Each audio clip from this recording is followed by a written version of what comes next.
ನಮಸ್ಕಾರ ಸ್ನೇಹಿತರೆ, ಇದೀಗ ತಾನೇ ಬಂದ ಮುಖ್ಯವಾದ ಮಾಹಿತಿಗಳು. ಕಾಂಗ್ರೆಸ್ ಗ್ಯಾರಂಟಿ ಯೋಜನೆಗಳಿಗೆ 1,50,000 ಕೋಟಿಗೂ ಹೆಚ್ಚು ಹಣ ಖರ್ಚು ಮಾಡಿದ್ದೇವೆ ಎಂದು ಸಾಧನಾ ಸಮಾವೇಶದಲ್ಲಿ ಸಿಎಂ ಸಿದ್ದರಾಮಯ್ಯನವರ ಭಾಷಣ. ಮತ್ತೊಂದೆಡೆಯಲ್ಲಿ ಜನರ ದುಡ್ಡಿನಲ್ಲಿ ಕಾಂಗ್ರೆಸ್ ಸರ್ಕಾರ ಸಾಧನಾ ಸಮಾವೇಶ ಮಾಡ್ತಿದೆ ಎಂದು ಪ್ರಹ್ಲಾದ್ ಜೋಶಿ ಅವರು ಟೀಕೆ ಮಾಡಿ ಆಕ್ರೋಶ ವ್ಯಕ್ತಪಡಿಸಿದ್ದಾರೆ. ಎಲ್ಲ ಮಾಹಿತಿಗಳು ಬಂದಿವೆ ಸ್ನೇಹಿತರೆ. ರಾಜ್ಯದ ಗೃಹಲಕ್ಷ್ಮಿಯರಿಗೆ ಗುಡ್ ನ್ಯೂಸ್. ಮಹಿಳೆಯರಿಗೆ ಬಾಕಿ ಹಣ ಬಿಡುಗಡೆ ಮಾಡುವಂತೆ ಹೈಕೋರ್ಟ್ನಿಂದ ಮಹತ್ವದ ಆದೇಶ. ಈ ಫಲಾನುಭವಿಗಳಿಗೆ 2 ಕಂತಿನ 4,000 ರೂಪಾಯಿ ಶೀಘ್ರವೇ ಜಮೆ ಆಗಲಿದೆ. ನೋಟಿಸ್ ಜಾರಿಗೆ ಮಾಡಲಾಗಿದೆ. ಏನಿದು ಮಾಹಿತಿ ಎಂಬುದನ್ನು ನೋಡೋಣ. ಮತ್ತೊಂದೆಡೆಯಲ್ಲಿ ರೈತರ ಆತ್ಮಹತ್ಯೆ ಪ್ರಕರಣಗಳನ್ನು ಜಾಣ್ಮೆಯಿಂದ ಮುಚ್ಚಿಟ್ಟ ಕಾಂಗ್ರೆಸ್ ಸರ್ಕಾರ ಎಂದು ಎಚ್.ಡಿ. ಕುಮಾರಸ್ವಾಮಿ ಅವರು ಗಂಭೀರ ಆರೋಪ ಮಾಡಿದ್ದು, ರಾಜ್ಯದ ಜನರ ಮೇಲೆ ತಲಾ 1 ಲಕ್ಷ ಸಾಲ ಹೊರೆ ಹಾಕಿದ್ದಾರೆ ಎಂದು ಆಕ್ರೋಶ ವ್ಯಕ್ತಪಡಿಸಿದ್ದಾರೆ. ಮತ್ತೊಂದೆಡೆಯಲ್ಲಿ ರಾಹುಲ್ ಗಾಂಧಿ ಅವರ ಆದಾಯ 11 ಕೋಟಿ, ಆದರೆ ಖರ್ಚು ಮಾಡಿದ್ದು 60 ಕೋಟಿ. ವಿದೇಶ ಪ್ರವಾಸಗಳಿಗೆ ಫಂಡಿಂಗ್ ಎಲ್ಲಿಂದ ಬಂತು ಎಂದು ಬಿಜೆಪಿಯಿಂದ ಪ್ರಶ್ನೆ. ಎಲ್ಲ ಮಾಹಿತಿಗಳನ್ನು ಡೀಟೇಲ್ ಆಗಿ ನೋಡೋಕ್ಕಿಂತ ಮೊದಲು ನೀವು ನಮ್ಮ ಚಾನಲ್ಗೆ ಮೊದಲು ಬಾರಿ ಭೇಟಿ ಕೊಡ್ತಾ ಇದ್ರೆ ಸುದ್ದಿ 9 ಯೂಟ್ಯೂಬ್ ಚಾನಲ್ಗೆ ಸಬ್ಸ್ಕ್ರೈಬ್ ಆಗಿ ಪಕ್ಕದಲ್ಲಿ ಕಾಣಿಸೋ ಗಂಟೆ ಕೂಡ ಒತ್ತಿ. ಇದರಿಂದ ದಿನದ ಮುಖ್ಯವಾದ ಮಾಹಿತಿಗಳು ನಿಮಗೆ ಸಿಗುತ್ತವೆ. ವಿಡಿಯೋಗೆ ಲೈಕ್ ಮಾಡಿ ಮತ್ತು ವಿಡಿಯೋ ಪೂರ್ತಿಯಾಗಿ ನೋಡಿ. ಬನ್ನಿ ಸ್ನೇಹಿತರೆ, ಎಲ್ಲ ಮುಖ್ಯವಾದ ಮಾಹಿತಿಗಳನ್ನು ಡೀಟೇಲ್ ಆಗಿ ನೋಡೋಣ. ಇದೀಗ ರಾಜ್ಯದಲ್ಲಿ ಕಾಂಗ್ರೆಸ್ ಸರ್ಕಾರ ಅಧಿಕಾರಕ್ಕೆ ಬಂದು ಯಶಸ್ವಿಯಾಗಿ 3 ವರ್ಷ ಪೂರೈಸಿದ ಹಿನ್ನೆಲೆಯಲ್ಲಿ ಇತ್ತೀಚೆಗೆ ತುಮಕೂರಿನ ಜೂನಿಯರ್ ಕಾಲೇಜು ಮೈದಾನದಲ್ಲಿ ಸಾಧನಾ ಸಮಾವೇಶವನ್ನು ಅದ್ದೂರಿಯಾಗಿ ಮಾಡಲಾಯಿತು. ಇದೇ ಸಮಾವೇಶದಲ್ಲಿ ಡಿ.ಕೆ. ಶಿವಕುಮಾರ್ ಮತ್ತು ಮುಖ್ಯಮಂತ್ರಿ ಸಿದ್ದರಾಮಯ್ಯನವರು ಭರ್ಜರಿಯಾಗಿ ಭಾಷಣ ಮಾಡಿದ್ದು, ಬೃಹತ್ ಕಾರ್ಯಕ್ರಮದಲ್ಲಿ ಸಾವಿರಾರು ಸಾರ್ವಜನಿಕರು ಹಾಗೂ ಪಕ್ಷದ ಕಾರ್ಯಕರ್ತರು ಕೂಡ ಭಾಗವಹಿಸಿದ್ರು. ಇದೇ ಒಂದು ಸಮಾವೇಶ ಉದ್ದೇಶಿಸಿ ಮಾತನಾಡಿದಂತ ಮುಖ್ಯಮಂತ್ರಿ ಸಿದ್ದರಾಮಯ್ಯನವರು ಕಾಂಗ್ರೆಸ್ ಸರ್ಕಾರ ಅಧಿಕಾರಕ್ಕೆ ಬರೋ ಮುನ್ನವೇ ಘೋಷಣೆ ಮಾಡಿದ್ದಂಥ ಗ್ಯಾರಂಟಿ ಯೋಜನೆಗಳ ಕುರಿತು ವಿರೋಧ ಪಕ್ಷಗಳು ನಮ್ಮನ್ನ ಟೀಕೆ ಮಾಡಿ ತೀವ್ರವಾಗಿ ಖಂಡಿಸಿದ್ರು. ನಾವು ಚುನಾವಣಾ ಸಂದರ್ಭದಲ್ಲಿ ಗ್ಯಾರಂಟಿ ಯೋಜನೆಗಳನ್ನು ಘೋಷಣೆ ಮಾಡುವಾಗ ಇದೇ ವಿಪಕ್ಷದವರು ಇದು ಸಾಧ್ಯವೇ ಇಲ್ಲ ಎಂದು ಲೇವಡಿ ಮಾಡಿದ್ರು. ಸ್ವತಃ ಪ್ರಧಾನಿ ನರೇಂದ್ರ ಮೋದಿ ಅವರೇ ನಮ್ಮ ಗ್ಯಾರಂಟಿ ಯೋಜನೆಗಳ ಬಗ್ಗೆ ಅಸಾಧ್ಯ ಮತ್ತು ಸರ್ಕಾರ ದಿವಾಳಿ ಆಗುತ್ತೆ ಎಂದು ಹೇಳಿಕೆ ಕೊಟ್ಟಿದ್ರು. ಆದರೆ ಇಂದು ಅವರೇ ನಮ್ಮ ಗ್ಯಾರಂಟಿಗಳನ್ನು ನಕಲು ಮಾಡುತ್ತಿದ್ದಾರೆ.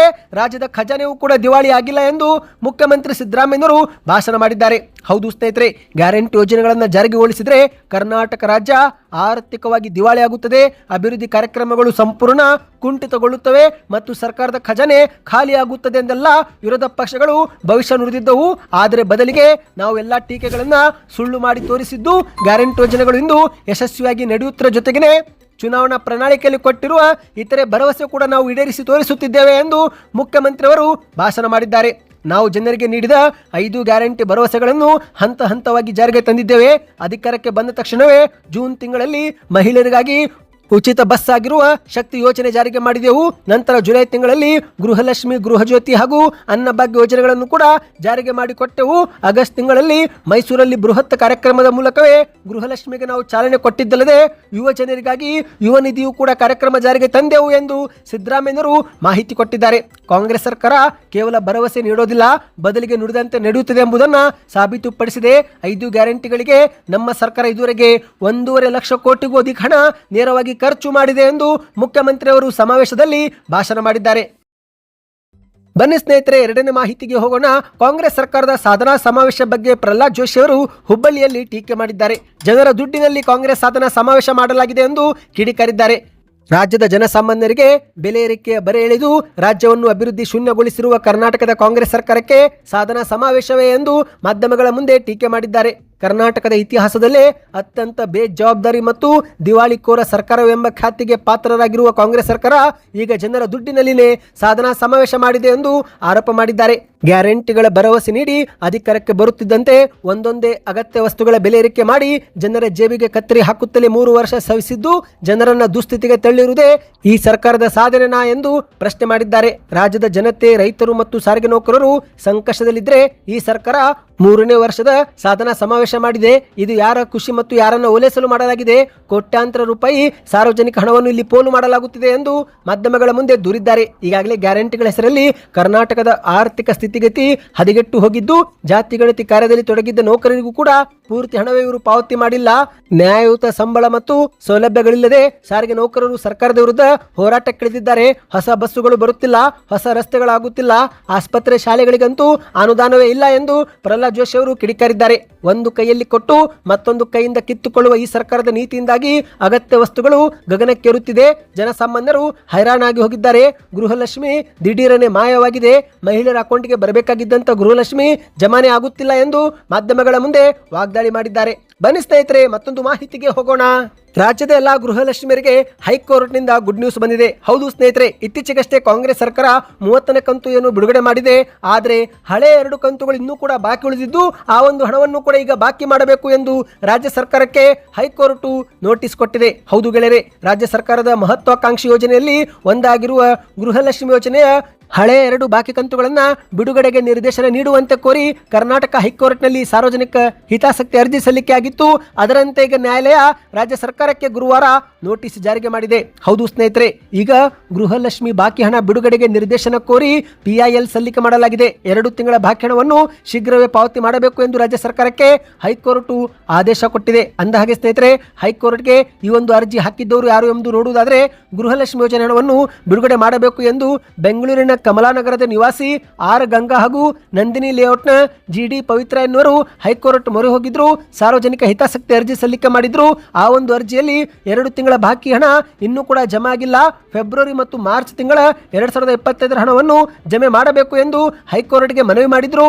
ಅದರಂತೆ ನ್ಯಾಯಮೂರ್ತಿಗಳಾದ ಡಾಕ್ಟರ್ ಕೆ ಮನ್ನತ್ರಾವ್ ಮತ್ತು ಸೂರಜ್ ಗೋವಿಂದರಾಜ್ ಅವರ ವಿಭಾಗೀಯ ಪೀಠ ಅರ್ಜಿ ವಿಚಾರಣೆ ಮಾಡಿ ಈಗ ಕರ್ನಾಟಕ ಸರ್ಕಾರಕ್ಕೆ ನೋಟಿಸ್ ಕೊಟ್ಟಿದೆ. ಹೌದು ಸ್ನೇಹಿತರೆ, ಮಹಿಳಾ ಮತ್ತು ಮಕ್ಕಳ ಇಲಾಖೆಗೆ ತುರ್ತು ನೋಟಿಸ್ ಜಾರಿಗೆ ಮಾಡಿ ಈ ಒಂದು ಹಣವನ್ನು ಶೀಘ್ರವೇ ಬಿಡುಗಡೆ ಮಾಡಬೇಕು ಎಂದು ಈಗ ಹೈಕೋರ್ಟ್ ನಿರ್ದೇಶನ ನೀಡಿದೆ. ಅಂದಹಾಗೆ ಸ್ನೇಹಿತರೆ, 2024ರ ಏಪ್ರಿಲ್ ತಿಂಗಳಿನಿಂದ 2025 ಜನವರಿವರೆಗೆ ಯಾವುದೇ ಅಡೆತಡೆ ಇಲ್ಲದೆ, ಯಾವುದೇ ಸಮಸ್ಯೆ ಇಲ್ಲದೆ ಗೃಹಲಕ್ಷ್ಮಿ ಯೋಜನೆ ಹಣ ಜಮೆ ಆಗುತ್ತಿತ್ತು.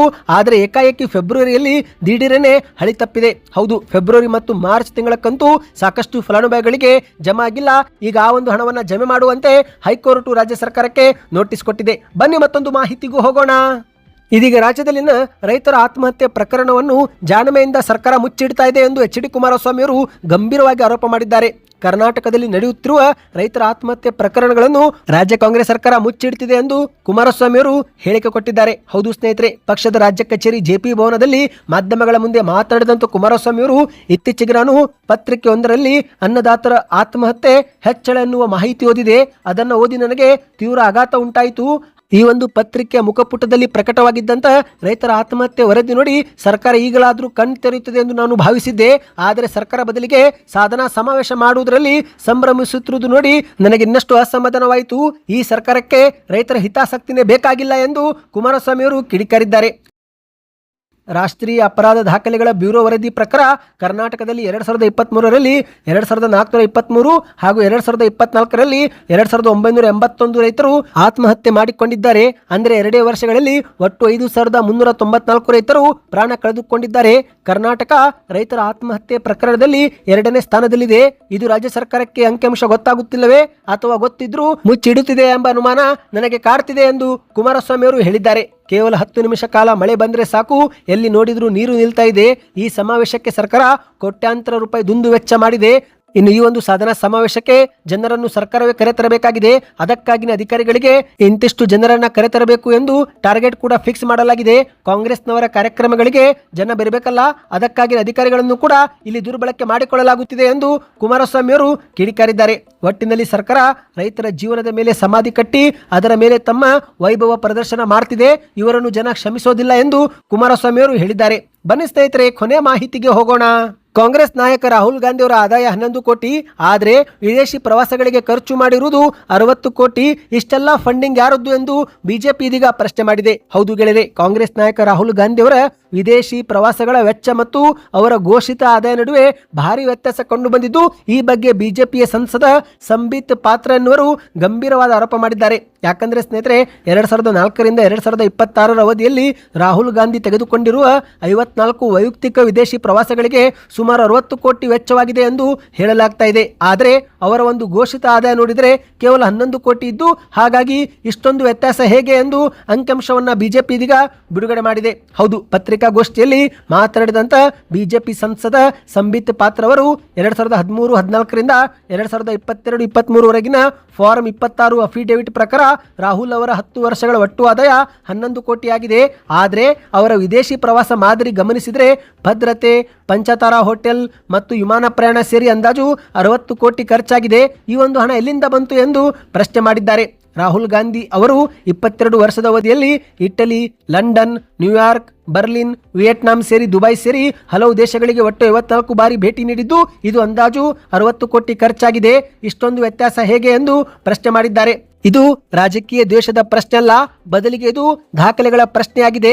ವೈಯಕ್ತಿಕವಾಗಿ ಹಣ ನೀವೇನಾದರೂ ಖರ್ಚು ಮಾಡಿದ್ರೆ ಆದಾಯ ತೆರಿಗೆ ರಿಟರ್ನ್ಸ್ ನಲ್ಲಿ ಈ ಬಗ್ಗೆ ಯಾಕೆ ಉಲ್ಲೇಖ ಮಾಡಿಲ್ಲ ಎಂದು ಕೂಡ ನೇರವಾಗಿಯೇ ಸಂಬಿತ್ ಅವರು ಪ್ರಶ್ನೆ ಮಾಡಿದ್ದಾರೆ. ಸದ್ಯಕ್ಕೆ ಎಷ್ಟೇತು ಸ್ನೇಹಿತರೆ, ಈ ಎಲ್ಲ ಮಾಹಿತಿಗಳು ಇಷ್ಟವಾಯ್ತಾ? ದಯವಿಟ್ಟು ಚಾನಲ್ಗೆ ಸಬ್ಸ್ಕ್ರೈಬ್ ಆಗಿ.